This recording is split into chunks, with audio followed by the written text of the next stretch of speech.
मोटू, पतलू और सोहन एक अच्छे दोस्त थे और तीनों अपने छुट्टियों में कहीं जाने का प्लान कर रहे थे। फिर मोटू बोलता है, सुनो पतलू और सोहन, इस बार आप उन लोगों को गांव जाना है घूमने के लिए। सुना हूँ गांव में बहुत अच्छी चीजें सब रहती है और गांव से वापस आऊंगा तो फिर कन्ही और जाऊंगा घूमने के लिए। मोटू, बात तो तुम्हारी ठीक है, लेकिन आप उन तीनों में से सबसे पहले किसके गांव जाया जाए? फिर मोटू बोलता है, तीनों के गांव चले गए, लेकिन शुरुआत सोहन के गांव से करेंगे। सोहन के गांव से आने के बाद पतलू तुम्हारे गांव चले गए। अब तुम्हारे दोस्तों सब से मिलेंगे और तुम्हारे घर में खाना खाएंगे। उसके बाद फिर मेरे घर में चलना।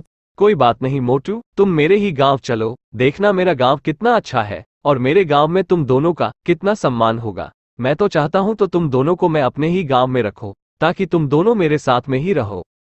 नहीं नहीं सोहन, मैं तुम्हारे गांव में नहीं रह सकता। मैं तो सुना हूं कि तुम्हारा गांव अच्छा नहीं है, लेकिन तुम बोल रहे हो कि मेरा गांव बहुत अच्छा है और मैं तुमको अपने गांव में ही रख लूंगा। लेकिन नहीं, मैं तुम्हारे गांव में नहीं रह सकता। तुम्हारा गांव सही नहीं है। तुम्हारे गांव में बहुत खूब चुड़ैल सब रहती है। वहां मेरा एक दोस्त है, वह ने मुझसे कहा कि इस गांव में बहुत चुड़ैल सब रहती है, इसीलिए मैं नहीं रहूंगा तुम्हारे गांव में। सोहन, देखो मोटू, तुम मेरे गांव के बारे में इतना बुरा मत कहो। मेरा गांव बहुत अच्छा है।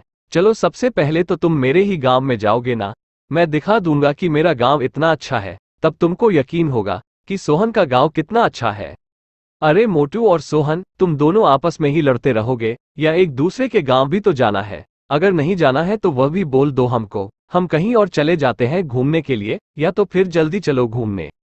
फिर मोटू और पतलू, सोहन अपना गाड़ी निकालकर वहां से चले जाते हैं। बहुत दूर चलने के बाद सोहन के दादी के गांव पहुंचते हैं वह तीनों।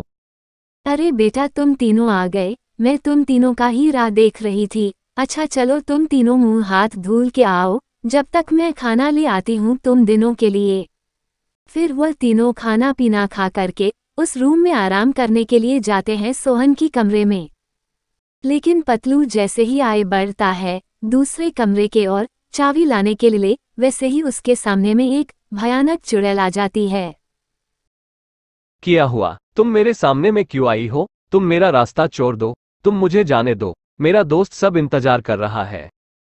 नहीं, मैं तुमको नहीं जाने दूंगी। मैं तुमको यहीं पर मार दूंगी। नहीं, तुमको कौन बोला है इस रूम में आने के लिए?